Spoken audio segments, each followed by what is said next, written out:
There were a number that I've seen today, but there's probably 2 or 3 that really stood out. The first one was the investment in Queensland at the moment. There's billions and billions of dollars, not just for the Brisbane 2032 Olympics that are going to happen, but in infrastructure, in development of technology. It's a very exciting time to be in Queensland. And you know, everybody, more people should come up here because there's a lot of jobs, there's a lot of opportunity for business, and there's a real willingness, I think, with government to actually work with the private sector as well as actually tertiary organisations in order to fulfil those opportunities. Another thing that I thought was really interesting was this challenge around leadership buy-in. It seemed to pop up in a number of different sessions that I was in, and it's more about around the, I suppose, traditionally Australia can be quite conservative, so making big changes is something that can be quite tough to take on. What we see particularly with government is that there's a lot of potential risk with making changes, and leaders are maybe not informed all of the time. So you may have people who are further down the ladder that are willing to make the changes, that maybe have the tools to make the changes, but maybe can't convince those above them. So there was a lot of talk around how you might be able to do that to enable the leaders to want to make those particular changes as well. Another theme that was really interesting was around capability uplift.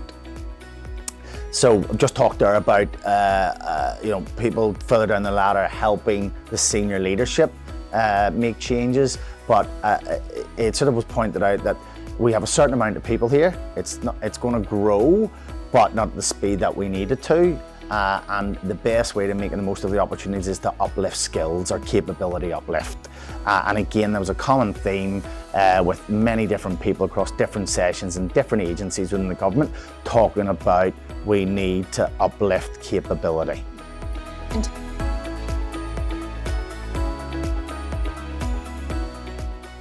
Yes, there's a number of things my organisation, the Paying Partners, can do, but there's also a number of things that the government can reach out to private organisations to discuss. The first thing we talked about, leadership and encouraging them, educating them or helping them to make change.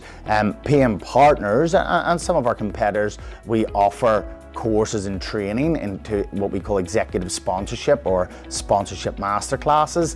That is where we have very experienced trainers go in and sit around and interview the executives and talk to the executives and really explain to those that may be influencing the executives on how to go about that.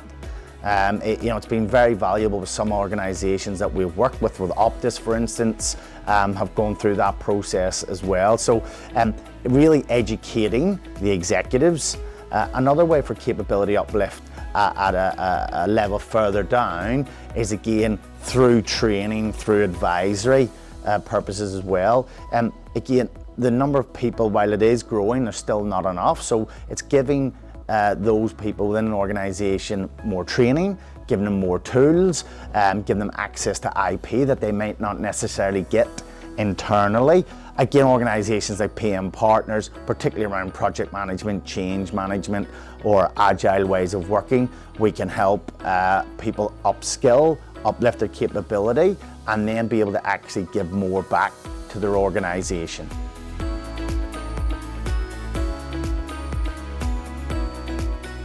Yeah, so we've done an awful lot with government. New South Wales, Victoria is most of our work, but also up here with Queensland.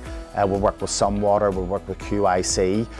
Again, with those organisations, it's been around training, but also executive uplift or capability as well.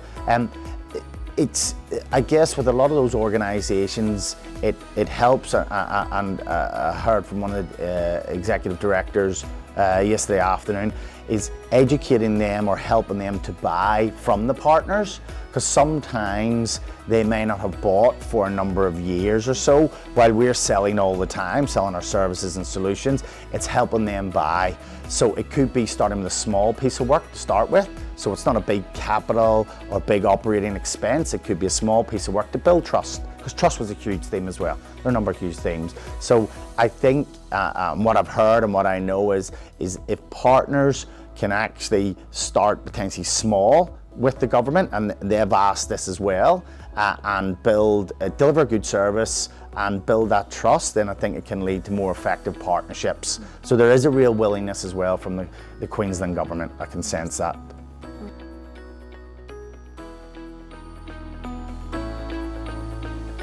Yeah, there was lots of really interesting things going on. There's a really very strong vibe I've got there. It's very positive. People are really interested in learning. They want to talk. There's a huge theme of collaboration going on. It was interesting. Another point was around cybersecurity, and I think it's really important. And again, we offer courses, but there's training available to a lot of government organisations around cybersecurity. Is for everybody. Okay, it's everybody's responsibility, and that's from the CEO or the DDG all the way down to the janitor. Okay, so it's just being mindful of that, because the number of cyber attacks is happening is in the millions on a daily basis across the country. So that point was pushed home again, is that every single person in the organisation has to be vigilant when it comes to cyber security. How you make them vigilant, again, there's around some training, there's some advice and giving people the right tools. So I thought that was really something that stood out today.